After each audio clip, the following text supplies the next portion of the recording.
Selamat datang lagi di Deep Dive kita kali ini. Eh, Pernah nggak sih Anda kepikiran gitu, uang 100.000 sekarang sama 100.000 3 tahun lagi, nilainya sama aja nggak ya? Pertanyaan bagus tuh. Kayaknya beda ya. Nah, iya kan? Materi dari kelompok 4 yang kita ulik hari ini itu pas banget ngebahas soal ini.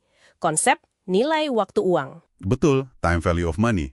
Anggap aja ini kayak peta singkat gitu ya, buat ngerti gimana nilai uang kita tuh bisa berubah seiring waktu. Gara-gara apa? Ya gara-gara bunga biasanya. Iya, faktor bunga itu penting. Oke, jadi misi kita hari ini nih, kita mau bongkar konsep-konsep inti, kayak future value, terus present value, sama anuitas. Biar Anda semua cepet nangkep dasarnya gitu. Dan ini penting banget loh, soalnya ya hampir semua keputusan finansial kita, dari nabung, investasi, sampai ngajuin pinjaman, itu semua dasarnya ya konsep ini. Oh gitu ya? Bunga itu, wah, fundamental banget ngubah nilai uang Anda. Oke, siap. Mari kita bedah kalau gitu. Yang pertama banget nih, konsep future value, FV, nilai masa depan. Yup, future value. Jadi, bayangin Anda punya, katakanlah $100 hari ini. Nah, $100 ini present value-nya, PV. Nilai sekarangnya, betul. Terus Anda investasikan, bunganya 5% setahun. Nah, di presentasi kelompok 4, ini disebutin setelah 3 tahun uangnya jadi $115.76. Nah, ini nih, kalau cuma bunga biasa kan 5% dari $100, 3 tahun ya cuma $15 dong. Harusnya 115. Kok ini $115,76? Ada lebihnya $0,76. Dari mana tuh? Nah, itu dia. Itu namanya compounding. Bunga berbunga. Oh, bunga berbunga. Jadi, bunga yang didapat di tahun pertama, tahun kedua ikut ngasilin bunga lagi gitu. Persis. Mungkin kelihatannya kecil ya, $0,76 dalam 3 tahun. Tapi coba deh bayangin kalau jangka waktunya 20 tahun, 30 tahun. Wah, efeknya kerasa banget itu. Iya, kebayang sih. Rumus yang FV equals PV times 1 plus I N itu, intinya cuma bilang nilai masa depan itu ya nilai awal dikali faktor pertumbuhan bunganya, diulang-ulang selama periode waktu N. Oke, simple ya rumusnya sebenarnya. Sekarang coba kita balik nih logikanya. Gimana kalau dibalik? Anda tahu nih bakal dapat $115,76, tapi 3 tahun lagi. Oke. Dan bunga pasar yang relevan itu 5%. Nah, pertanyaannya, berapa nilai uang itu kalau kita tarik ke hari ini? Oh, nilai sekarangnya berapa gitu ya? Betul. Ini yang disebut present value, PV. Kita pakai proses kebalikannya, namanya discounting. Discounting, oke. Jadi, kalau compounding itu membangun nilai ke depan, Iya, discounting ini narik nilai masa depan balik ke nilai hari ini, gitu ya? tepat sekali. Kayak dua sisi koin aja, sama-sama dipengaruhi waktu dan bunga. Jadi, bisa dibilang, semakin jauh di masa depan kita nerima uangnya, atau semakin tinggi bunga yang bisa kita dapat di tempat lain, nilainya makin kecil dong kalau ditarik ke hari ini. Benar sekali. Dan grafik di gambar 5.2 di materi itu nunjukin dengan jelas banget. Nilai uang masa depan itu nyusutnya makin cepat kalau tingkat bunganya atau discount rate-nya makin tinggi atau waktunya makin panjang. Wah, implikasinya gede ya buat perencanaan jangka panjang? Banget. Oke. Paham soal FV dan PV ini penting ya. Tapi kan seringnya kondisi finansial kita tuh nggak cuma sekali taruh uang terus udah. Seringnya kan ada aliran kas rutin. Betul. Cicilan, nabung rutin. Nah, ya, misalnya nih, gimana kalau kita komitmen nabung $100 tapi tiap akhir tahun? Selama 3 tahun, bunganya sama 5%. Oke, contoh bagus. Pannya jadi $315,25 di akhir tahun ketiga. Terus ada lagi istilah annuity due. Nah, bedanya apa tuh sama yang ordinary? Bedanya tipis tapi penting. Di timing pembayarannya. Timing ya? Iya, kalau ordinary annuity itu bayarnya di akhir periode. Misal akhir tahun, akhir bulan. Kalau annuity due itu bayarnya di awal periode. Oh, contohnya gimana tuh? Gampangnya gini, cicilan KPR biasanya kan bayar di akhir bulan ya. Itu ordinary. Tapi kalau bayar sewa kos atau rumah, seringnya kan di awal bulan tuh. Nah itu due. Ah, oke.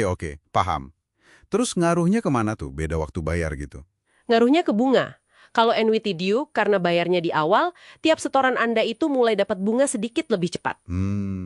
Iya juga ya. Jadi biasanya nilai total di masa depan FV untuk annuity due itu bakal sedikit lebih tinggi dibanding ordinary annuity kalau jumlah setoran dan periodenya sama. Wah, detail kecil soal kapan bayar dalam setahun aja bisa ngaruh ya. Mungkin nggak banyak, tapi kalau jangka panjang, Signifikan. Bisa jadi signifikan. Makanya penting banget ngerti anuitas ini. Banyak produk keuangan di sekitar kita itu basisnya anuitas loh. contohnya apalagi selain KPR tadi? Dana pensiun, program tabungan pendidikan anak, asuransi jiwa yang ada nilai tunainya, itu seringkali pakai prinsip anuitas. Kita bisa hitung nilai sekarangnya, PV, atau proyeksi nilai masa depannya, FV. Oke, jadi ini alat bantu banget ya buat perencanaan? Betul, ibaratnya kayak bandingin nanam satu pohon gede langsung, lamsam, sama nanam bibit rutin tiap tahun jadi hutan kecil, NWT. Beda polanya. Sip. Nah, selain ngitung FV sama PV, presentasi ini juga nyebutin kalau kita bisa nyari variabel lainnya ya. Iya, bisa dibolak-balik rumusnya. Misalnya nih, kita punya target. Pengen uang $100 jadi $150 dalam 10 tahun. Nah, kita bisa hitung nggak sih berapa bunga I yang dibutuhin buat capai itu? Bisa banget. Atau kita punya Rp500.000, pengen jadi 1 juta. Kalau investasinya ngasih bunga 4,5% setahun, kira-kira butuh berapa lama N waktunya? Itu juga bisa dihitung, ada rumusnya. Atau kalau mau praktis, ya pakai kalkulator finansial atau fungsi di Excel atau Google Sheets. Wah, berguna banget tuh buat bikin target jadi lebih realistis ya. Jadi tahu effortnya atau waktunya. Tepat. Jadi bisa jawab pertanyaan, return yang realistis berapa sih? Atau kira-kira kapan ya target ini kecapai? Nah, ada satu lagi nih, detail penting juga. Apa tuh? Frekuensi perhitungan bunga, di materi itu dibedain kan, ada annual compounding, bunga dihitung setahun sekali, sama semi-annual compounding, setengah tahun sekali. Oh iya betul. Bedanya signifikan nggak sih? Kalau bunganya dihitung lebih sering, misalnya setengah tahunan atau bulanan malah, FB-nya nanti bakal sedikit lebih tinggi, padahal bunga tahunan yang diiklanin sama. Kok bisa gitu? Ya karena efek compounding tadi, bunga berbunganya jadi lebih cepat kerjanya kalau dihitung lebih sering. Ah, masuk akal. Makanya pas bandingin produk investasi atau pinjaman, penting lihat tingkat bunga efektif tahunannya, EAR atau Effective Annual Rate, jangan cuma lihat bunga nominalnya aja. Oke, siap. Jadi, banyak detail kecil yang ternyata ngaruh ya? Betul. Nilainya nggak diem aja. Nggak statis. 100.000 hari ini tuh beda nilainya sama 100.000 beberapa tahun ke depan. Kenapa? Ya karena ada potensi bunga atau return tadi. Itu kuncinya. Konsep future value, present value, terus anuitas, sama gimana frekuensi compounding itu bekerja, ini semua tuh alat dasar buat Anda bikin keputusan finansial yang lebih pinter, lebih terinformasi. Dan mungkin ya, pemahaman ini bisa bikin Anda mikir ulang. Coba deh, pikirin lagi satu aja tujuan finansial jangka panjang Anda yang paling penting. Oke. Nah, setelah tahu dasar-dasar nilai waktu uang ini, gimana pemahaman soal kapan Anda mulai nabung atau investasi? Timing itu penting loh. Sama, seberapa sering bunga Anda dihitung ulang. Gimana itu bisa ngubah strategi Anda? Jadi bukan cuma soal berapa banyak yang ditabung ya. Bukan cuma itu, tapi juga bagaimana dan kapan Anda melakukannya, biar kekuatan waktu itu bisa kerja maksimal buat Anda. Nah, itu mungkin bahan renungan buat dibawa pulang. Menarik banget. Oke deh, sampai jumpa di deep dive kita berikutnya.